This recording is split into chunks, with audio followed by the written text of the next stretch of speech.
Gold, trusted gold buyers. మీరు తాకట్టు పెట్టిన బంగారాన్ని విడిపించి ఈ రోజు ఉన్న మార్కెట్ ధరకు కొనబడను.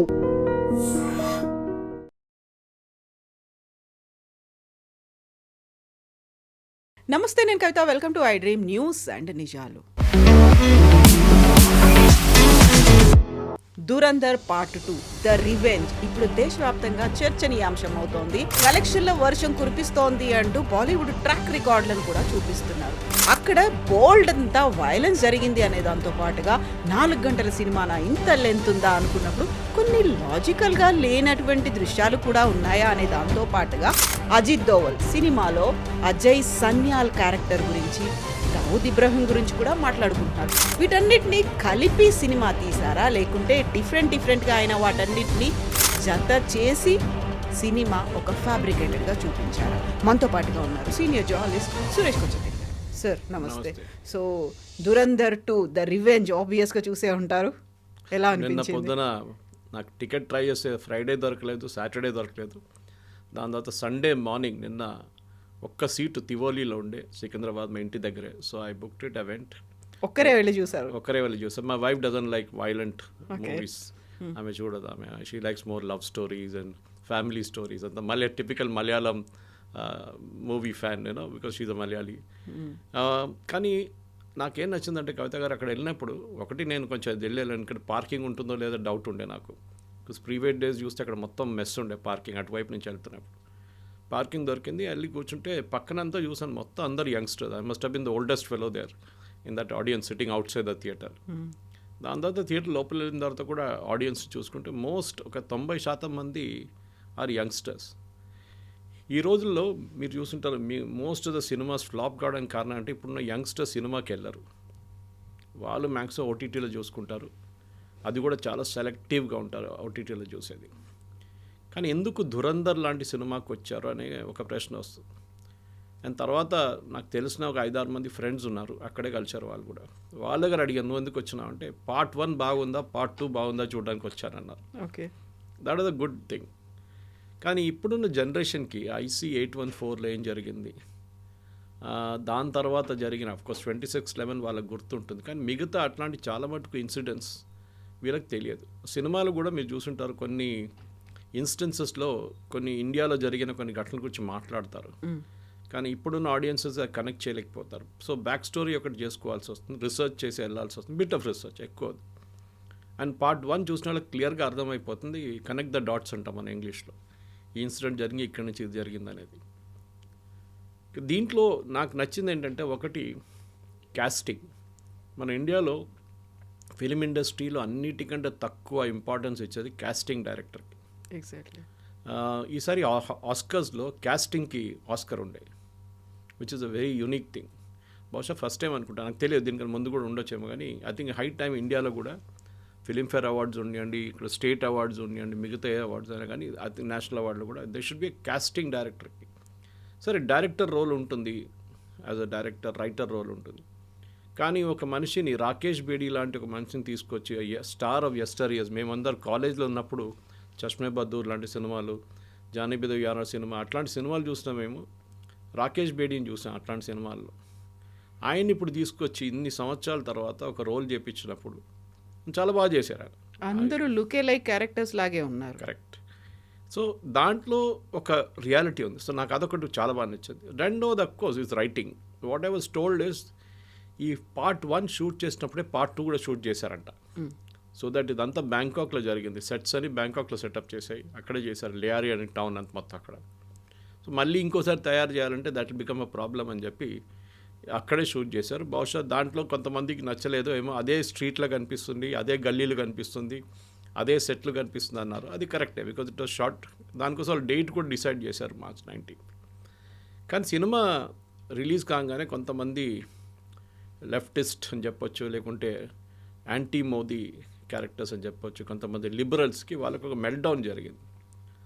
ఒకటి వాళ్ళు అడిగింది ఏంటంటే, మీరు ఇది ఈద్ టైంలో రిలీజ్ చేశారు సినిమా, అదొకటి.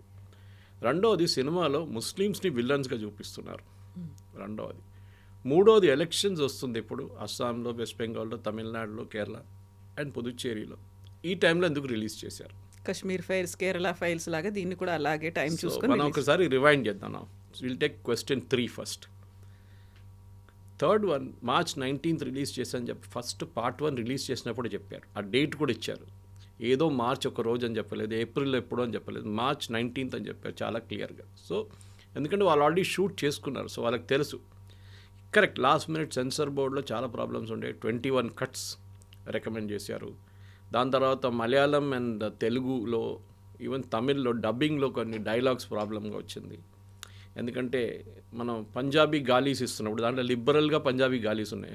వాళ్ళు మాట్లాడుతూ అట్లనే మాట్లాడతారు. మనం ఢిల్లీకి వెళ్తే తెలిసిందే, ఇఫ్ యూ పంజాబీ ఫ్రెండ్స్, వాళ్ళు ఎవ్రీ సెకండ్ వర్డ్ వాళ్ళ అమ్మగారు నాన్నగారు ముందు కూడా అట్లనే మాట్లాడతారు వాళ్ళు. So they have no such problem. కానీ తెలుగులో తమిళ్లో మళ్ళీ మలయాళంలో ట్రాన్స్లేట్ చేసినప్పుడు ఇష్యూస్ వచ్చింది. సో సెన్సార్ బోర్డ్ కొన్ని రోజులు ఇన్ఫ్యాక్ట్ ప్రివ్యూ షోస్ క్యాన్సిల్ అయినాయి చాలా మటుకు కేరళలో, తమిళనాడులో అంతా. బట్ ఇది, so the date was already decided. So అప్పుడు ఎలక్షన్ అనౌన్స్ చేయలేదు కదా, సో మీరు కంప్లైంట్ చేసి ఫైదా లేదు, ఎందుకంటే డైరెక్టర్స్ ఆర్ డిసైడెడ్ డేట్ అప్పుడే. రెండవది, ముస్లిమ్స్ని విలన్గా చూపించట్లేదు దాంట్లో. పాకిస్తానీ ఆర్మీ కానీ పాకిస్తానీ ముస్లిమ్స్ వాళ్ళు చేసిన అత్యాచారాల గురించి మాట్లాడుతున్నారు. ఆ పాయింట్కి తర్వాత వస్తాను నేను. Why the second point, just remind me. Point number 1, ఇంకోటి ఏంటంటే ఈ స్టోరీ ఒక గవర్నమెంట్ ప్రాపగాండా లాగా ఉందని చెప్పారు. ఒక సినిమా అనగానే, అండ్ స్పెషలీ దాంట్లో ఒక ఫస్ట్ 5 నిమిషాలు ఒక డిస్క్లైమరే ఉంటుంది పెద్దది. మీరు చూసారు కదా, ఫస్ట్ 5 minutes ఓన్లీ డిస్క్లైమర్. కానీ ఫస్ట్ టైం నేను చూసింది ఏంటంటే అక్కడ జియో లోగో వచ్చినప్పుడు విజిల్ కొడుతున్నారు, హాట్స్టార్ లోగో వచ్చినప్పుడు మళ్ళీ విజిల్ కొడుతున్నారు. నాకు అర్థం కాదు వీళ్ళకి కూడా పాపులారిటీ ఉందా అక్కడ అని చెప్పి. సో ఎనీవే, ఒక ప్రాపగాండా మూవీ అని చెప్తే I would say cinematic liberty ఉంటుంది. మనం ఏ సినిమాని తీసుకోండి, ఇప్పుడు one of the earliest movies నేను కాలేజీలో ఉన్నప్పుడు చూసింది, మా సిస్టర్ స్కూల్లో షూట్ చేసిన ఒక సినిమా ఉండే. అది ఐ థింక్ ట్రెండ్ సెట్టింగ్లో it became the number 1 cinema later. తర్వాత దాని ఒక షార్ట్ ఖైరతాబాద్ ఫ్లైఓవర్ మీద చూశాను నేను. అప్పుడు నాకు అర్థం కాలేదు ఈ సినిమా ఏంటి. ఆ సినిమా పేరు Satya, okay, Ram Gopal Varma. It was shot in కీసై స్కూల్ దట్ టైం. దాంట్లో ఒక సీన్ ఉంది, ఖైరతాబాద్ ఫ్లైఓవర్. అప్పుడు కొత్త కట్టారు ఆ ఫ్లైఓవర్ ఆ టైంలో. సో మనం సత్యాన్ని ఒక బెంచ్ మార్క్గా పెట్టుకున్నప్పుడు ఆ టైంలో వైలెన్స్ అని చెప్పడానికి, yes it was a movie. కానీ ఇక్కడ వైలెన్స్ ఉందా, ఎక్స్ట్రీమ్ వైలెన్స్ ఉందా, ఉంది. But it connects with the audience. అది మీరు ఒక షట్టర్ వేసి మనిషిని చంపడం కానీ, ఫస్ట్ దాంట్లో పేపర్ మనకి 10 కిలోలు వెయిట్ బాట్ తీసుకొని కొట్టడము, దీంట్లో తల కోసి తీసుకెళ్ళి ఫుట్బాల్ ఆడడం, ఇదంతా జరిగింది. It is not that it did not happen, it actually happen. In fact ఆ తల కోసిన సీను మన ఒక ఇండియన్ సోల్జర్తో జరిగింది. యాక్చువల్లీ మన ఇండియన్ సోల్జర్ని ఒకరిని కిడ్నాప్ తీసుకెళ్ళి తల కోసి వాళ్ళు ఫుట్బాల్ ఆడుకున్నారు. ఒక సీన్ రియల్గా ఉంది, జరిగింది పాకిస్తాన్. సో దీంట్లో ఈ ఇన్సిడెంట్స్ కనెక్ట్ చేస్తున్నప్పుడు మనకు మొదలు కావాల్సింది అంటే ఫస్ట్ ఇస్ బంగ్లాదేశ్ వార్ గురించి. దీంట్లో చాలా మటుకు ఒక బ్రిగేడియర్ ఉన్నారు, మన మేజర్ ఇక్బాల్ వాళ్ళ ఫాదర్, అని రిపీటెడ్గా చెప్తారు. ఈ పాకిస్తానీ సైకీలో బంగ్లాదేశ్ ఓడిపోవడం అనేది వాళ్ళకు 71 వారే మిగతా ఏ వార్ కన్నా వాళ్ళు ఓడిపోయింది, దానికంటే చాలా ఎక్కువ వాళ్ళకి డ్యామేజ్ జరిగింది 71 వార్లో. అది కూడా బంగ్లాదేశ్లో. పాకిస్తాన్ వైపు ఓడిపోయారు, దే డోంట్ మైండ్. వాళ్ళ చేతి కరాచీ దాకా వచ్చాం మనం, లాహోర్ దాకా వచ్చాం మన సైన్యం. కానీ ఇందిరాగాంధీ ఎంతో వాళ్ళు రిటర్న్ పిలిపించుకున్నారు ఆ టైంలో. కానీ పాకిస్తాన్ అక్కడ ఆ రోజు చేసిన అత్యాచారాల గురించి ఆయన మాట్లాడుతున్నారు చూడండి, బంగ్లాదేశ్ మహిళలతో చేసిన అత్యాచారాలు. అది కాకుండా వాళ్ళ ప్రిజనర్ ఆఫ్ వార్స్ని ఎట్లా ట్రీట్ చేశారు మన ఇండియన్ ఆర్మీ, అది వాళ్ళ మైండ్లో ఎప్పుడు కూడా ఉంది. దానికోసం మీరు చూడండి కవిత గారు, మీరు మా వైపు బొలారం వైపు అంతా వస్తే చాలా చోట్ల మీకు ఆర్మీ ఏరియాస్లో ఆ ఫేమస్ సరెండర్ సీన్ ఒక ఫోటోగ్రాఫ్ ఉంది ఢాకాలో. ఆ రోజు Pakistani Niazi is signing the surrender document. అది ఒక ఫ్రెస్కో ఉంటుంది చాలా చోట్ల. దాట్ ఇమేజ్ అగైన్ ఇస్ ఒక పాకిస్తానీగా చూపిస్తే, ఎస్పెషలీ ఆర్మీ ఆ టైంలో వచ్చిన ఆర్మీ, ఇప్పుడు చాలామంది లేరు, చనిపోయి ఉంటారు ఇప్పుడు, కానీ వాళ్ళకు ఒక బ్లాక్ మార్క్ లాగా ఉండేది. దాన్ని కరెక్ట్ చేయడానికే తర్వాత భుట్టో, తర్వాత ఈవెన్ ఏం చెప్తారు, even Ziaul Haq mention this statement, bleed India with 1000 cuts. అంటే భారతదేశాన్ని మేము కంటిన్యూస్గా హెరాస్ చేస్తూనే ఉంటాం. అది పఠాన్కోట్ ఉరి ఉండొచ్చు, మన పుల్వామా ఉండొచ్చు, తర్వాత మన పెహల్గాం ఉండొచ్చు, మిగతా చాలా అట్లా అటాక్స్ జరిగేది మన మీద. కానీ మనం ఎప్పుడు ఒక ప్యాసిస్ట్ నేషన్గా ఉండే మనం. అంటే జరిగింది కదా, ఏం చేయాలి, మహాత్మా గాంధీ ఫిలాసఫీ, ఇది ఈ చెంప మీద కొడితే ఈ చెంప చూపించాలి. కానీ దీంట్లో మనం చూసాం 2022లో అనుకుంటాను, ఒక I remember this gentlemen's name నా ఫోన్లో ఎక్కడ ఉంది, నేను చూసుకుంటాను నేను. But the idea is to bring that thing back. Kavitha garu ఎందుకు ఇది తీసుకొచ్చారు, ఆయన పేరు చాలా ఇంపార్టెంట్ అన్నమాట. సో ఈ మనిషి IC-814 హైజాకింగ్లో ఇన్వాల్వ్ ఉన్నారు. He was one of the hijackers. Afghanistan కాబుల్లో ఆగిన ఎస్, కండహార్లో జరిగినది. Yes, his name is Zahid Ibrahim Mistry, original name. ఈ సినిమాలో సీన్ చూపిస్తారు ఆయన్ని. ఆయన ఒకరోజు 2022లో ఆయన పెద్ద IC-814 వచ్చిన తర్వాత పాకిస్తాన్ ఆర్మీ వాళ్ళని చూసుకున్నారు.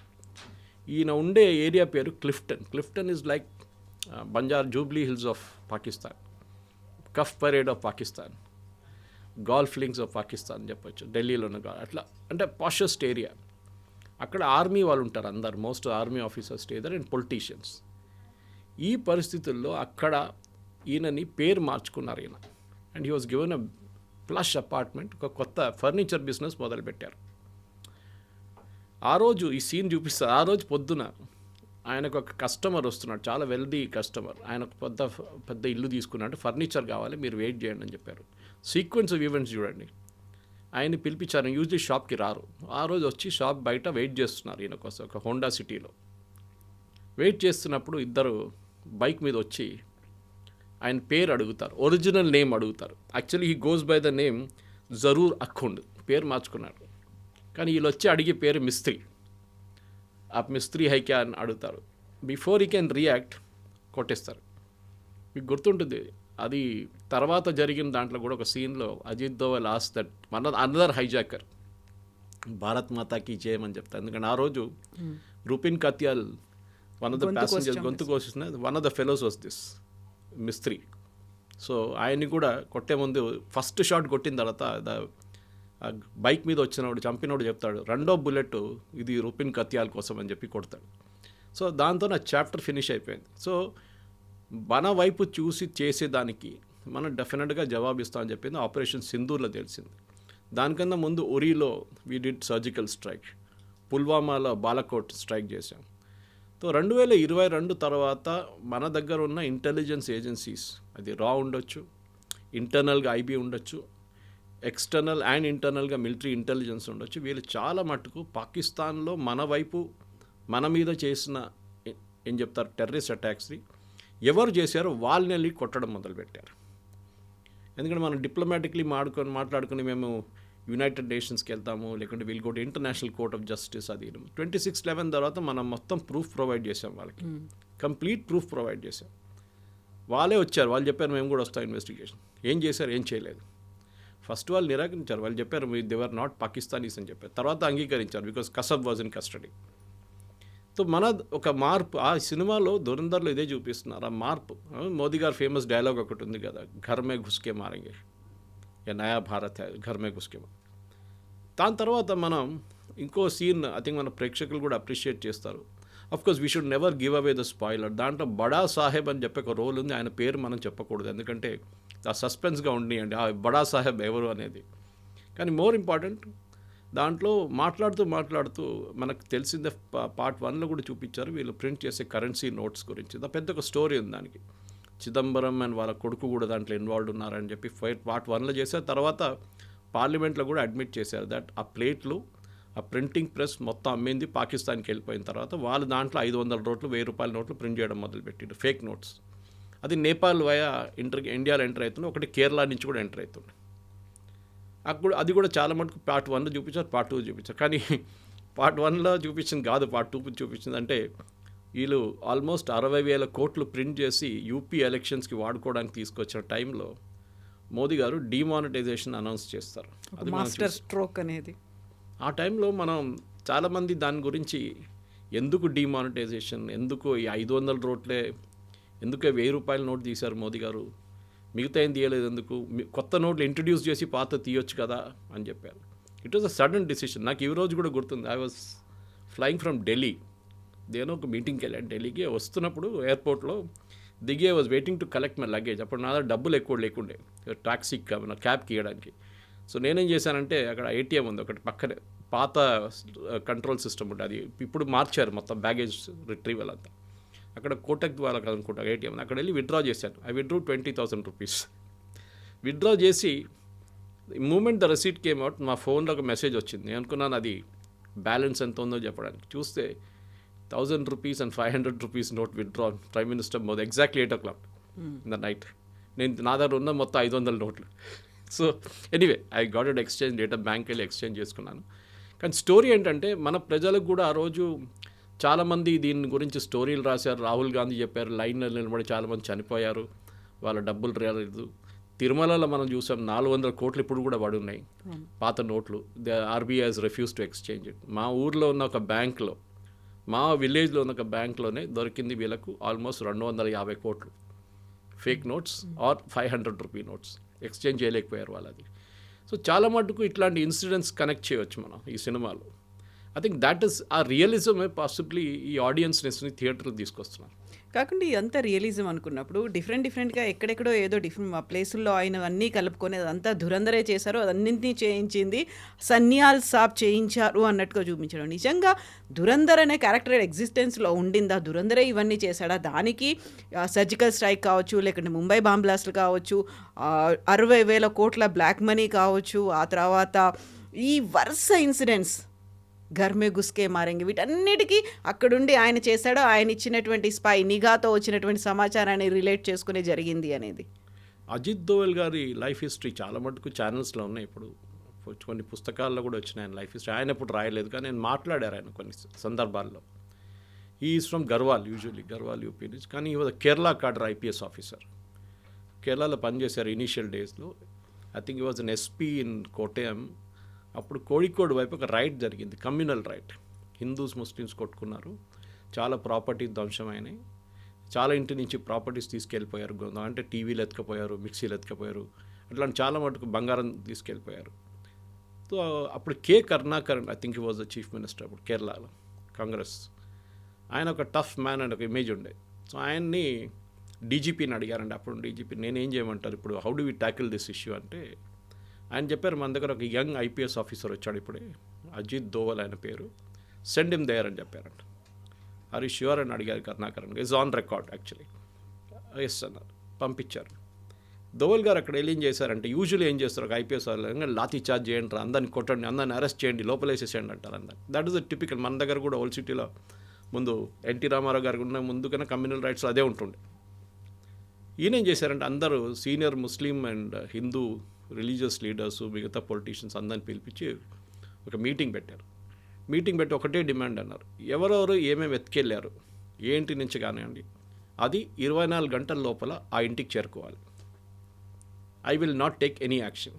ఇది చేయకపోతే నేను యాక్షన్ తీసుకుంటాను. ఇన్ఫ్యాక్ట్ దోవల్ గారు రికార్డ్స్ ఎన్నో ఉన్నాయి. ఇప్పుడున్న ముఖ్యమంత్రి పినరాయి విజయన్ని అరెస్ట్ చేసి జైల్లో తీసుకెళ్ళి, అప్పుడు ఈ was very young communist leader, గల్లీ లీడర్ ఆ సైడ్లో, ఎత్తుకెళ్ళి జైలు వేసేసారు రాత్రిపూట ఒకరోజు. నెగోసియేషన్ స్కిల్ అనేది దోవల్ గారిది అన్నిటికంటే పెద్ద స్పెషాలిటీ కవిత గారు. దానికోసం IC 814 జరిగినప్పుడు, ఈవెన్ దో మన భారతదేశంలో ఉన్న చాలామంది దాన్ని ఒక ఫెయిలియర్గా అనుకుంటారు, కానీ ఆ రోజు ఆ ఎయిర్క్రాఫ్ట్లో కూర్చున్న ప్యాసింజర్స్ ఇంతమంది ఉన్నారు, ఇంతమంది జీవితాలు 100% పోతుండే. దాని కూడా blasted aircraft. Finally we last only 1%. కానీ ఆ రోజు నెగోసియేషన్స్తోని మనకి మనకు కొంతమంది టెర్రరిస్ట్ని రిలీజ్ చేయాల్సి ఉంది, హఫీజ్ సయీద్ లాంటి వాళ్ళు రిలీజ్ చేయాల్సి వచ్చింది. దానికి ఉన్న రిజల్ట్స్ మనకు తర్వాత వచ్చింది కూడా. మన మీద మంది దాడులు జరిగింది, పార్లమెంట్ అటాక్ అయింది, ముంబై బాంబ్ బ్లాస్ట్లు అయ్యాయి. కరెక్ట్. కానీ ఆ పొజిషన్లో మీరుంటే మీరేం చేస్తారు? ఈవెన్ తర్వాత జస్వంత్ సింగ్ గారి మీద చాలా ఆరోపణలు చేశారు, చిదంబరం అందరూ. కానీ మళ్ళీ చిదంబరం గారే అన్నారు, if I was in that place I would have done the same thing. Basically ఏంటి, వీళ్ళ డాటర్ మన ముఫ్తీ మొహమ్మద్ సయీద్ వాళ్ళ కూతుర్ని కిడ్నాప్ చేసి తీసుకెళ్లారు. నాట్ మహబూబా ముఫ్తీ, వాళ్ళ ఇంకో సిస్టర్ని. అట్లాంటి కొంతమంది కిడ్నాప్ చేసి వాళ్ళు రిలీజ్ చేయాలని చెప్పి టెర్రరిస్ట్ని రిలీజ్ చేశారు. ఓవరాల్గా it was a foreign policy failure. ఇప్పుడు కూడా చాలామంది ఇంక్లూడింగ్ రాహుల్ గాంధీ కానీ వాళ్ళ పార్టీ వాళ్ళు అంటారు, ఇదే అజిత్ దోవల్ ఈ టెర్రరిస్ట్ని తీసుకెళ్లారు రిలీజ్ చేయడానికి. కానీ ఆ టైంలో ఫస్ట్ వాళ్ళు అడిగింది 300 మందిని. దాన్ని అజిత్ దోవల్ గారు నెగోషియేట్ చేసి 30కి తీసుకొచ్చారు. తర్వాత ఇక్కడ ఢిల్లీ నుంచి వచ్చిన మెసేజ్ అంటే 30 కూడా మనం ఇడవలేము, we will make it 3 and finally 3 మందిని రిలీజ్ చేశారు. అదొక స్కిల్ ఉంది దాంట్లో, మనం మెచ్చుకోవాలి. కానీ అజిత్ దోవల్కి అన్నిటికంటే పెద్ద ఒక రివెంజ్ అనేది అదే ఉండిపోయింది. దానికోసం ఆ వర్డ్ కూడా చూడండి, దురంధర్లో రివెంజ్. ఎందుకంటే ఇది చేసిన వాళ్ళని నేను చూసుకుంటాను ఒకరోజు, ఇవాళ కాకపోతే రేపు వేసుకుంటాను వీళ్ళని. వాళ్ళని ఉన్నారు హైజాక్ చేసిన వాళ్ళని అందరు ఇప్పుడు ఎవరు లేరు. This is typical Israeli strategy. Israel మీద ఎవరైనా దాడి చేస్తే, లేకుంటే ఇజ్రాయలీ సిటిజన్స్ని ఎవరైనా చంపితే, వాళ్ళ దాంట్లో మ్యూనిక్ ఒలింపిక్స్లో 11 మంది అథ్లీట్స్ని చంపారు చూడండి. ఆ మ్యూనిక్ ఒలింపిక్స్ చంపిన అథ్లీట్స్లో I think they was 8 terrorist, if I'm not mistaken, 8 or 9. 9 మందిని కూడా ఇజ్రాయెల్ చంపారు. The last fellow was killed about 15 years after the incident. 1972లో జరిగింది. దీని తర్వాత 15 years తర్వాత లాస్ట్ ఒకడు బ్రెజిలియన్ రెయిన్ ఫారెస్ట్ లోపల దొరికింది, అక్కడ వెళ్ళి చంపారు వీళ్ళు ఇజ్రాయలీస్. సో మన దగ్గర కూడా అది ఉండాలి. సో ఎందుకంటే ఒక భయం అనేది దీనికన్నా ముందు లేకుండే. దట్ మనం పాకిస్తాన్లో ఉన్నాం, we're pretty safe, nothing will happen to us అనేది సినిమాలు చూపిస్తారు, అది కాదు. సో అజిత్ దోవల్ గారిది రోల్ ఏముందంటే చాలామందికి తెలిసి ఉండొచ్చు, బహుశా మన ప్రేక్షకులు కూడా. అజిత్ దోవల్ గారు 6 సంవత్సరాలు పాకిస్తాన్లో ఉన్నారు స్పై లాగా. సో చాలామంది అంటారు ఇదే దురంధర అంటారు. పాసిబ్లీ.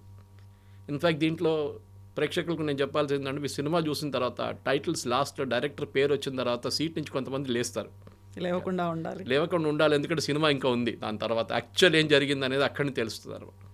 సో అజిత్ దోవల్ గారు పాకిస్తాన్లో ఉన్నారు. అక్కడ ఆపరేషన్ బ్లూ స్టార్, పాకిస్తాన్లో ఏం చేశారో మనకు తెలియదు, కానీ చాలా మటుకు చేసి ఉంటారు అక్కడ. ఆపరేషన్ బ్లూ స్టార్ జరిగినప్పుడు జర్నల్ సింగ్ భింద్రన్వాలే అన్ని లోపల ఉన్నప్పుడు అజిత్ దోవల్ గారు ఒక రిక్షా పుల్లర్గా యాక్ట్ చేశారు. 6 వారాలు ఈ రిక్షాలో సరుకులు తీసుకెళ్తుండే గోల్డెన్ టెంపుల్ లోపలికి, అకాల్ పక్కన వాళ్ళ గురుద్వారా పక్కన నుంచి. వీళ్ళందరినీ ఆయన ఈ ఒక రెగ్యులర్ మెంబర్ అయిపోయారు వాళ్ళ లోపల ఉన్న టెర్రరిస్ట్ వాళ్ళతో. వాళ్ళకి ఫుడ్ తీసుకెళ్ళడము, వాళ్ళకి రైస్, ఫైర్ వుడ్ అన్నీ తీసుకెళ్తుండే. ఎవరికి తెలియదు ఈయన ఈ అజిత్ దోవల్ అని ఆ టైంలో. అఫ్కోర్స్ అంత పాపులర్ లేకుండా, అంత పెద్ద పేరు కాదు ఆ టైం. కానీ బయటకు వచ్చి జనరల్ కృష్ణ సుందర్జీ కానివ్వండి, మిగతా ఆర్మీ ఆఫీషియల్స్కి మొత్తం ఇన్ఫర్మేషన్ ఇచ్చిందంతా అజిత్ దోవలే దాంట్లో. అండ్ హైలీ రిస్కీ, పట్టుకుంటే వాళ్ళు అంతే finish, they would have killed him. ఇంకోటి చాలా ఇంపార్టెంట్ థింగ్, ఎందుకంటే దురంధర్లో ఇదంతా చూపారు, కానీ అజిత్ దోవల్ గారి రోల్ ఇంకోటి సిక్కింలో ఉండే. సిక్కిం లైక్ భూటాన్ ఒక ఇండిపెండెంట్ కంట్రీ ఉండే ఆ టైంలో. కానీ మన దగ్గర భూటాన్ లాగానే వాళ్ళ డిఫెన్స్ అండ్ కమ్యూనికేషన్స్ మనం చూసుకుంటాం. ఇప్పుడు భూటాన్ కూడా అంతే. భూటానీస్ ఆర్మీ అనేది ఒక చాలా చిన్నది, మొత్తం వాళ్ళ ఆర్మీ మొత్తం మనమే చూసుకుంటాం. ఇన్ఫ్యాక్ట్ డోక్లాం అని మాట్లాడతాం చూడండి, మనం చైనాతో Doklam is actually in Bhutan. And మన ఆర్మీతోనే అక్కడ గొడవ జరిగింది అప్పుడు కూడా చైనీస్కి. భూటానీస్ ఆర్మీ కాదు అక్కడ. సిక్కింలో అక్కడ ఒక మొనార్కీ ఉండే ముందు, ఇప్పుడు భూటాన్లో ఉన్నట్లని. కానీ భూటాన్లో ఉన్నంత డెమోక్రటిక్ కాదు, వాళ్ళకు చాలా కరప్ట్. అండ్ అక్కడ ఒక సిఐఏ యాంగిల్ ఉండే, ఎందుకంటే ఆ టైంలో CIA wanted to tackle Tibet. Ajit Doval గారిని పంపించారు. One of his earliest assignments when he was a youngster, పంపించి ఐబీ నుంచి ఆయన అక్కడ వెళ్ళి ఈ రాజులతో వ్యతిరేకంగా ప్రొటెస్ట్ చేస్తున్న వాళ్ళ దగ్గర మాట్లాడచ్చు. Is negotiating skill again. మాట్లాడి ఇంత గొడవ చేసి ఏం చేయలేరు మీరు, ఇన్స్టెడ్ ఆఫ్ మనం పని చేద్దాం, రాజు మీద ప్రెషర్ పెడదాం, మొనార్కీ మీద, టు డూ ఎ రెఫరెండం, అంటే ఓట్, మన ఇండియాతోనే వెళ్ళాలన్నా మనం ఇండిపెండెంట్గా ఉండాలన్నా. It was considered almost impossible. కానీ అజిత్ దోవల్ గారు అది కన్విన్స్ చేసి వాళ్ళని ఒక మూమెంట్ క్రియేట్ చేసి అక్కడ, and Sikkim became 22nd state in the Indian union ఆ టైంలో. అదొక పెద్ద, ఎందుకంటే ఆ సిక్కిం అనే మన చేతి నుంచి పోయి ఉంటే ఆ రోజు మనకి భూటాన్ పక్కన సిక్కిం, ఈ రెండు మన చేతి నుంచి పోతుంది. సో అప్పుడు నాథులా పాస్ కానివ్వండి, మిగతా చైనీస్ వైపు ఉన్న క్రాసింగ్స్ అంతా we would have lost it forever. కానీ అదొక చాలా పెద్ద ఇది ఉండే. దీని తర్వాత సిక్కింలో ఉన్నప్పుడే అజిత్ దోవల్ గారు, దాని తర్వాత దానికన్నా కొన్ని రోజుల తర్వాత తెలియదు కానీ మళ్ళీ వెళ్ళి 3 సంవత్సరాలు చైనాలో ఉన్నారు. కొంతమంది 6 అంటారు, ఆయన క్లియర్గా డిఫైన్ చేయట్లేదు, లేకపోతే హీ అగ్రీడ్ ఈ వెంట్ టు చైనా. చైనాలో ఉన్నారు. చైనాలోని ఏ భాష మాట్లాడతారు మనకు తెలియదు, మ్యాండరిన్ మాట్లాడాలి కదా, he has to speak that language. Tibetan language మాట్లాడాలి లేకుంటే, because he has gone to Tibet side. కానీ ఆ రోల్ చూడండి, ఇదంతా మనం హిస్టరీ చూపించినప్పుడు చాలామంది ఆదిత్య ధర్ని తిడుతున్నారు, మీరు కావాలని చెప్పి ఒక ప్రాపగండా సినిమా తీశారు, మోదీ గారు 2 సార్లు చూపించారు టీవీలో ఇక్కడ ఇన్సిడెంట్స్ నడుస్తున్నప్పుడు. కరెక్ట్, సినిమాటిక్ లిబర్టీ అనేది అందరికీ ఉంటుంది. మనం చెప్తా fiction, yes, every movie is a fiction. ఈ దీంట్లో కూడా ఫిక్షన్ ఉంది డెఫినెట్గా. కొంతమంది అంటారు అదేనా డిమానిటైజేషన్ కాదు అంటారు. Okay, agreed with you on that point. Modi గారి గురించి పాకిస్తాన్లో కామెంట్ కొడుతున్నది, చాయ్ వాలా ప్రధాన మంత్రి బన్ గయా తుమ్ క్యా కర్ రహే తే అని చెప్పి పంజాబీలో లిబరల్ గాలీస్ ఉంటుంది అక్కడ కూడా. అది ప్రతి ఇన్సిడెంట్కి ఒక కనెక్షన్ ఉంటుంది. అండ్ మనం గుర్చుకూడదు, మన దాంట్లో was it Ravindra Nayak there one spy who Ravinder Kaushik, Ravindra Kaushik, ఆయన ఒక మన వైపు నుంచి నుంచి వెళ్ళిన ఒక ఏజెంట్ పాకిస్తాన్లో దూరారు చాలా సంవత్సరాల ముందు. I think was in 70s or 60s or 70s. ఆయన పాకిస్తాన్లో వెళ్ళి అక్కడ కరాచీలో చదువుకొని యూనివర్సిటీలో డిగ్రీ తీసుకొని, of course had a Muslim name, married a girl from there. తర్వాత పాకిస్తాన్ ఆర్మీలో జాయిన్ అయ్యి ఈ went up to the rank of major. కానీ భారతదేశానికి మన రాకి కంటిన్యూస్ ఇన్ఫర్మేషన్ వస్తుండే అక్కడి నుంచి. సో ఇట్లాంటి స్టోరీస్ చాలా ఉన్నాయి. మనం ఇట్ ఈస్ నాట్ ఫిక్షన్ కవిత గారు. కానీ దీంట్లో ప్రాబ్లం ఏంటంటే, ఒక ఆర్మీలో మీరు రెగ్యులర్ బ్యాటిల్ చేస్తే మీకేమైనా అయితే మీకు మెడల్ ఇస్తారు, ఇక్కడ అన్నోన్గా వెళ్ళిపోతారు, మీకు పెన్షన్ ఇస్తారు, మీకు గ్యాస్ ఏజెన్సీ ఇస్తారు. But if you're caught as a spy మిమ్మల్ని ఎవ్వరు అంగీకరించరు, ఇంక్లూడింగ్ ఎవరైతే అక్కడ డిప్లాయ్ చేశారో డినై చేస్తారు, మాకు తెలియదు అంటారు. నేను మొన్న మన మణిపూర్ వైపు నుంచి ఒక యుఎస్ నేషనల్ని మళ్ళీ ఇంకా 6 పట్టుకున్నారు. మణిపూర్, మిజోరాం ఆ సైడ్ నుంచి, మిజోరాం సైడ్ నుంచి యాక్చువల్లీ 6 యుక్రెయినియన్స్ పట్టుకున్నారు. ఆ రోజు నేను ఒక ట్వీట్ చేశాను. నేను కూడా ఫస్ట్ అనుకున్నాను, ఏంటి ఇది ఒక యుఎస్ సిటిజన్, అది కూడా ఈజ్ కన్సిడర్డ్ సిఐఏ ఏజెంట్, వాడేంటి లిబియాలో వెళ్ళి గదాఫీతోని అక్కడ కూడా పోరాటం చేశాడు, వాన్ ఎందుకు వేసుకున్నారు యుఎస్ ఇండియన్ గవర్నమెంట్ అనుకున్నాను. కల్కట్టా ఎయిర్పోర్ట్లో పట్టుకొని 3 రోజుల తర్వాత అరెస్ట్ అయిందని అప్పుడు డిస్క్లోజ్ చేశారు. అంటే 3 రోజులు కస్టడీలో ఉన్నాడు. తర్వాత సర్జియో గోర్ యుఎస్ అంబాసిడర్ ఒక ట్వీట్ చేశారు, just 24 hours after this fellow was arrested, saying, I met Ajit Doval and a very good productive meeting with him, National Security Advisor of India. నాకు it didn't connect the dot. Suddenly నాకు connect అయింది. వెస్ మన దగ్గర ఒక spy అని చెప్పలేము, ఎక్స్-రా agent యుఎస్లో అరెస్ట్లో ఉన్నారు. ఇప్పుడు పన్నూర్ని చంపడానికి ట్రై చేశారని చెప్పి కెనడా నుంచి కానీ యుఎస్లో జరిగింది అటెంప్ట్ అని చెప్పి, forget his name, he was arrested in Europe. ఇప్పుడు కస్టడీలో ఉన్న అక్కడ ట్రయల్ నడుస్తుంది. ఇప్పుడు చూడండి, మార్క్ మై వర్డ్, 6 నెలల లోపల that guy will come to India, this guy will go to US, exchange చేస్తారు. ఇది రష్యాతో జరిగింది చాలాసార్లు. తో మన వైపున్న ఇప్పుడున్న యంగ్స్టర్స్కి చాలా మటుకు దురంధర్ సినిమా ఎందుకు నచ్చుతుంది, 3 రోజుల నుంచి ఫ్రైడే, సాటర్డే, సండే హౌస్ఫుల్ నడుస్తుంది, ఈవెన్ పెయిడ్ ప్రివ్యూస్గా టికెట్స్ దొరకట్లేదు అని చెప్పిన టైంకి చాలామంది అడుగుతున్నారు, ఒక హైపర్ నేషనలిజం తీసుకొస్తున్నారు, 56 inches ఛాతీ చూపిస్తున్నారు. ఇది ఒక ఫేక్ నేషనలిజం క్రియేట్ చేస్తున్నారు. I think it is not correct. ఎందుకంటే చాలా మటుకు ఇప్పుడున్న యంగ్స్టర్స్కి వాళ్ళకి తెలియని స్టోరీస్ మనం చెప్తున్నాం వాళ్ళకి. Then what about D gang, Bada Saab Dawood Ibrahim నిజంగా ఆ స్టేజ్లో ఉన్నాడా, కదలలేని కండిషన్లో ఉన్నాడా, దాని అంతటికి కూడా మళ్ళీ మన స్పైస్ చేసినటువంటి ఆ పనే కారణమా? దావూద్ ఇబ్రాహిం స్టోరీ మీకు తెలిసి ఉంటుంది. దీనికన్నా నేను ఇంకో ఛానల్లో మాట్లాడుతూ ఆల్మోస్ట్ 8 months ago చేసిన ఒక స్టోరీ ఉండే, దాన్ని నిన్న కూడా ఎవరు నాకు పంపించారు, లింక్ పంపించింది ఆ ఛానల్ వాళ్ళంటే ఇప్పుడు ఈ దురంధర్ సినిమా రాగానే మళ్ళీ ఆ క్లిప్ రిలీజ్ చేశారంట. దావూద్ ఇబ్రాహింని చంపడానికి అజిత్ దోవల్ అండ్ టీం ఒక ప్లాన్ వేశారు. ఈ was not a national security advisor, అప్పుడు ఈ was IB, senior IB officer. క్లిఫ్టన్లో ఉంటుంది, సేమ్ ఏరియా పాకిస్తాన్లో, క్లిఫ్టన్లో, కరాచీలో, very posh area, under ISI protection. కానీ ఒకరోజు ఆయన దుబాయ్కి వెళ్ళడానికి ప్లాన్ వేసుకున్నారు. ఈజ్ రెగ్యులర్లీ దుబాయ్కి వెళ్తాం. మన షార్జాల ముందు క్రికెట్ నడుస్తున్నప్పుడు you can see Dawood Ibrahim in those famous videos. అందులో బాలీవుడ్ స్టార్స్ ఉన్నారు, అందరు ఉంటారు. బాలీవుడ్ ఫైనాన్సింగ్ అంతా దావూద్ ఇబ్రాహిం నుంచే నడుస్తుండే. మీరు చూడండి, గుల్షన్ కుమార్ని చంపిన కాంట్రవర్సీ నుంచి మిగతా అన్నీ చూస్తే కంప్లీట్ డీ గ్యాంగ్ ఫండింగ్ ఉంటుండే మన దగ్గర. దాని తర్వాత ముంబై బ్లాస్ట్ కానివ్వండి, దాని తర్వాత జరిగిన చాలా మటుకు టెర్రర్ ఇన్సిడెంట్స్లో దావూద్ ఇబ్రాహిం చేయఉందని తెలిసిపోయింది మనకి. దావూద్ ఇబ్రాహింని వాడుకున్నారు ఐఎస్ఐ, ఆర్డిఎక్స్ ల్యాండ్ చేయడానికో లేకుంటే ఫండింగ్ తీసుకురావడానికో, సినిమాలతో ఫండింగ్ చేసింది. నేను ఆర్విఎస్ మనీ అని చెప్పి formerly under secretary of home, retired, ఆయన పద్మశ్రీ వచ్చింది రీసెంట్లీ, ఆయన పద్మశ్రీ ఇచ్చారు. ఆయన నేను ఇంటర్వ్యూ చేశాను 2-3 సార్లు. ఇంటర్వ్యూ చేసినప్పుడు ఆయన ఒక ఇంటర్వ్యూలో చాలా క్లియర్గా, then I was the CEO of Janam TV, CEO Janam TV, మాట్లాడుతున్నప్పుడు ఆయన ఒక మాట అన్నారు, Suresh, I was posted on behalf of so and so ministry, obviously home ministry in Mumbai, cinema funding గురించి తెలుసుకోవడానికి. And he was given a post in the censor board అక్కడ. Central board of film certification supervision, not actual censor. ఆయన అన్నారు నా పని ఏముంటుండే financing తెలుసుకోవడానికి. And he was saying one of the biggest financing Malayalam సినిమాలు కూడా నడుస్తుండే, హిందీ కాకుండా కూడా. 50 కోట్లు ఒక సినిమా అనౌన్స్ చేసింది ఆ టైంలో. 50 కోట్లు అంటే పెద్ద అమౌంట్. అనౌన్స్ చేసి హీరోకి 5 కోట్లు లేకుంటే 3 కోట్లు, హీరోయిన్కి 1 కోటి, మిగతా అందరికీ డబ్బులు పంచిపెట్టేస్తారు. ఆ సినిమా ఎప్పుడు రిలీజ్ కాదు. దాని తర్వాత వచ్చిన మనిషి కనిపించడు, ప్రొడ్యూసర్ లేడు, డైరెక్టర్ లేరు, ఎవరు లేరు.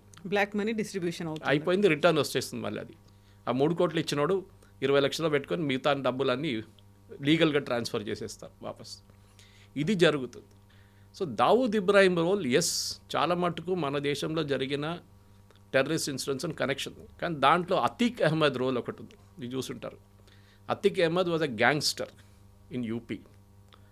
ఫుల్పూర్ అనే కాన్స్టిట్యున్సీ ఉంది కవిత గారు, మీరు వినుంటారు. ఆ ఫుల్పూర్ కాన్స్టిట్యున్సీలో 3 సార్లు ఎలక్షన్ గెలిచిన మనిషి పేరు Jawahar Lal Nehru. It was the constituency of the Gandhis, అంటే నెహ్రూ గాంధీ ఫ్యామిలీ. ఒక టైంలో అక్కడి నుంచి I think it was VP Singh who won from there.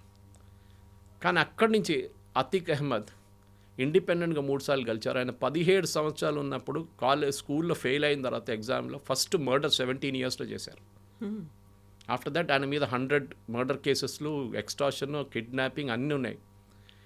ఆయన జైల్లో తీసుకెళ్ళి ఆయన చాలా టైం జైల్లో ఉంటుండే, ఎందుకంటే ప్రొటెక్షన్ జైల్లో బెటర్ ఉంటుందని చెప్పేసి. బయట ఉంటే చంపేస్తారు. కరెక్ట్గా అదే జరిగింది, సినిమాలు కూడా చూపిస్తారు. కోర్టుకు తీసుకెళ్తున్నప్పుడు చంపేశారు. So connection was correct. He was not involved in fake currency. అది మనం we have to give my license, we have to give my freedom for that. అది సినిమాటిక్ లిబర్టీ తీసుకున్నారు. ఎవరో తల మీద పెట్టాలి కాదని చెప్పి అతీక్ అహ్మద్ తల మీద పెట్టేశారు. కానీ ఈ was pakka gangster. Samajwadi party తర్వాత, దానికన్నా ముందు అప్నా పార్టీ అని ఒక పార్టీ ఉండే. ఇప్పుడు అనుప్రియ యాదవ్ అని చెప్పి వీళ్ళ క్యాబినెట్లో మోదీ గారి అనుప్రియ పటేల్ మోదీ గారి క్యాబినెట్లో her father head set up the party ఆ టైంలో. సో దీనికి చాలా స్టోరీస్ ఉన్నాయి కవిత గారు. It goes like branches. మీరు చూస్తుంటారు అప్పుడు సీన్లో చూపిస్తారు కనెక్షన్స్ ఫ్రమ్ వేరియస్ సోర్సెస్, ఎక్కడి నుంచి వస్తుంది అనేది, ఎక్కడెక్కడ బ్రాంచెస్ ఉంది చెప్పేసి. సో పాకిస్తాన్ ఐఎస్ఐలో కూడా చాలా మటుకు వాళ్ళ దగ్గర ఉన్న ప్రతి ఆఫీసర్ని కూడా మనం టార్గెట్ చేసాం. చాలామందిని చంపిన దానికి న్యూస్ ఎప్పుడు బయటికి రాలేదు. It is only the gangsters killed by unknown men. ఆ షాప్లో కూర్చొని పనిచేస్తున్నాడు, దానికన్నా ముందు he was involved in killing an Indian army officer. కానీ కరెక్ట్గా ట్రేస్ చేసి వాళ్ళని కొడుతున్నారు. ఎవరు చేస్తున్నారు మనకు తెలియదు. పాసిబ్లీ సుపారీ ఉందంటే సుపారీ ఉండొచ్చు చెప్పచ్చు మనం. కానీ ఏదైనా కానీ దురంధర్ అనే సినిమా ఇప్పుడున్న ఆడియన్స్ చూడాల్సింది. ఎందుకంటే ఇంకేం లేదు. ఐఎమ్ నాట్ సెయింగ్ డోంట్ మీరు ఒక మోదీ భక్తుగా మారిపోతారో లేకుంటే మీరు ఒక యాంటీ ముస్లింగా మారిపోతారు కాదు. It shows you the reality. Cinematic Liberty ఉంది దాంట్లో, చాలా మటుకు తీసుకున్నారు. ఎస్, కానీ ఆదిత్య ధర్ చేసిన టైట్ స్క్రీన్ ప్లే 4 గంటల సేపు, అంటే ఆల్మోస్ట్ 4 hours ఇన్ మూవీ కూర్చుంటే కూడా మీకు 4 hours అని అనిపించదు ఎప్పుడు. సరే వైలెన్స్ కొంచెం ఎక్కువ ఉంది, కొన్ని ప్లేసెస్లో లాస్ట్లో ఆ ఫైట్ ద ఎండింగ్ క్లైమాక్స్ కొంచెం డ్రాగ్ అవుతుందని అనిపించవచ్చు. కానీ ఫైనలీ థియేటర్ బయటకు వచ్చినప్పుడు కూడా మీకు అనిపిస్తుంది ఎస్ స్టోరీ బాగా చెప్పారు. I think even Ram Gopal Varma ఒక రివ్యూ రాశారు, ఆయన చెప్పారు దాని గురించి. Saying after Dhurandhar and before Dhurandhar అని చెప్పి ఇండియన్ సినిమా మారిపోతుంది ఇప్పటి నుంచి అని చెప్పేసి. Possibly correct. అంటే ఒక సినిమా ఎట్లా తీయాలని ఆదిత్య ధర్ క్లియర్గా చూపించారు. That you can write a very tight screenplay, connect with జరిగిన incidents and connect with present world. And casting I think acting wise brilliant. Ranveer సింగ్కి దీంట్లో చాలా మటుకు ఒక ఇంపార్టెన్స్ ఇచ్చారు. పార్ట్ 1లో బహుశా అక్షయ్ కన్నా ఆ క్రెడిట్ కొట్టేశారని చెప్పిన దాన్ని ఒక కాంపెన్సేట్ చేయడానికి ఆదిత్య ధర్ గారు కొంచెం ఇంపార్టెన్స్ ఇచ్చారు. But I think the best dialogues, best performance అంటే మాధవన్ దీంట్లో యాజ్ అజయ్ సాన్యాల్. అన్రిస్ట్రైన్డ్ ఒక సిగరెట్ తీసుకొని అండ్ వెరీ సట్లీ, మీరు ఒక సీన్ ఉంది దాంట్లో, చాలామంది దాన్ని కనెక్ట్ చేయరు. ఒక ఇండియన్ ఎయిర్లైన్స్ ఎయిర్క్రాఫ్ట్ డోర్ దగ్గర నిలబడి ఈ smoking a cigarette. Okay, that shows a satisfaction that I got rid of the ghost of Kandahar IC-814. నేను అక్కడ ఆ చాప్టర్ నేను ముగించేశానని చెప్పి చూపించడానికి బహుశా ఆ సీన్ ఉందన్నమాట అక్కడ. కానీ బహుశా మన ప్రేక్షకులు కొంతమందికి తెలియకపోవచ్చు అది ఎందుకు, ఎస్పెషల్లీ ఈ జనరేషన్, ఇప్పుడున్న జనరేషన్. IC-814 ఎప్పుడో జరిగింది. కానీ ఐ థింక్ హిస్టరీని తీసుకొచ్చారు. పార్ట్ 3 ఉందా అంటే పాసిబ్లీ ఉండొచ్చు, బట్ అనౌన్స్మెంట్ లేదు. So we have to see. But I think నేను రామ్ గోపాల్ వర్మ గారు చెప్పినంత మట్టుకు బిఫోర్ ఆఫ్టర్ దురంధర్ అని చెప్పాను, కానీ సినిమాటిక్ ఇప్పుడు తెలుగు సినిమాలు కూడా తీసినప్పుడు ఒక బాహుబలి కానీ మీరు చెప్తారు ఇప్పుడు Baahubali before and after as triple R చెప్పొచ్చు. సో అట్లానే I think it's a great cinematic experience. చాలా బాగా తీశారు అండ్ చాలా tightly control story has driven the movie. Usually ఎప్పుడు అది ఉండదు మన దాంట్లో. ఎస్పెషల్లీ తెలుగు సినిమాల్లో హీరో 40 మందిని కొడితేనే హీరో అవుతాడు, డైరెక్ట్ శ్రీకాకుళం నుంచి స్విట్జర్లాండ్కి ఒక డాన్స్ వెళ్ళాల్సి వస్తుంది, ఇదంతా ఉంటుంది. కానీ స్టోరీ వైజ్ టిపికల్ స్టోరీ మీద I think he has driven this movie Aditya. దాంట్లో అబ్సల్యూట్లీ నో కాంప్రమైజెస్. 5కి ఎన్ని వేస్తున్నారు మీరు, ఎన్ని stars? I will give 4.5 definitely. Okay and if you ask me చాలామంది అడిగారు పార్ట్ 2 బాగుంటుందా, పార్ట్ బాగుందా అంటే ఐ ఫీల్ పార్ట్ 2లో ఒక క్లోజర్ వచ్చింది. పార్ట్ 1లో చాలా మట్టుకు we're left some incident, unanswered questions అన్నీ కూడా దీంట్లో ఉంటాయి కాబట్టి దాన్ని అలా అబ్రప్ట్గా ఎండ్ చేయాల్సి వచ్చింది. బహుశా అప్పుడే డిసైడ్ చేసి ఉంటారు ఆయన. ఓకే ఎందుకు ఒక చాప్టర్లో సంజయ్ దత్ నన్ను అట్లనే ఉంచుకున్నారు, పాసిబ్లీ సెకండ్ పార్ట్లో ఫినిష్ చేసేస్తాం ఆయన్ని అని చెప్పేసి అక్షయ్ ఖన్నాని ఫస్ట్ పార్ట్లోనే ఫినిష్ చేసేసారు. అది కాకుండా ఈ IC 814 కానీ మిగతా డిమానిటైజేషన్, ఇన్ఫ్యాక్ట్ యాక్చువల్లీ ఆ రాకేష్ బేడీ గారు చేసిన సీన్ కానీ మిగతా వాళ్ళు చేసిన సీన్స్ అని చాలా రియలిస్టిక్. మీరు ఆ ఫేక్ కరెన్సీ ప్రింట్ చేసిన ఆయన పేరు మర్చిపోయాను నేను. He committed suicide actually. దాంట్లో మీ సినిమాలు అయితే చంపేసినట్టు చూపిస్తున్నారు కానీ యాక్చువల్లీ ఆయన ఈ డిమానిటైజేషన్ న్యూస్ వచ్చిన రోజు నుంచి అయితే second day the fellow committed suicide. 8th floor నుంచి జంప్ చేసేసాడు ఆ బిల్డింగ్ నుంచి. ఎందుకంటే 60,000 కోట్లు ఎవరు చూసుకుంటారు అని చెప్పేసి ఆయనకి అర్థమైపోయింది దిస్ లైఫ్ ఇస్ ఫినిష్డ్ అని. అట్లాంటి చాలా ఇన్సిడెంట్స్ ఉన్నాయి. So real life plus reel life రెండుని మిక్స్ చేసి I think Aditya Dhar is done a phenomenal job, దాని డౌట్ లేదు. Yes sir, thank you so much. 4 hours movie కాబట్టి చాలా ఉంది మాట్లాడుకోవడానికి, బట్ మనం కూడా పార్ట్ వైజ్గా ఇంకో ఎపిసోడ్ మాట్లాడుకుందాం. Thank you so much. Thank you very much. Thank you. నిజంగా ప్రస్తుతం ఉన్నటువంటి సమాజం దేనికి ప్రయారిటీ ఇస్తుంది? ఆర్థిక సంబంధాల చుట్టూ మాత్రమే తిరుగుతోంది. మళ్ళీ ఎన్నికలంగానే చాలా విరక్తి కలుగుతాం. మంచి అనిపిస్తుంది కదా, లేడీస్ కూడా ఛాలెంజింగ్ జాబ్స్ చేసినప్పుడు చాలా బాగుంటుంది.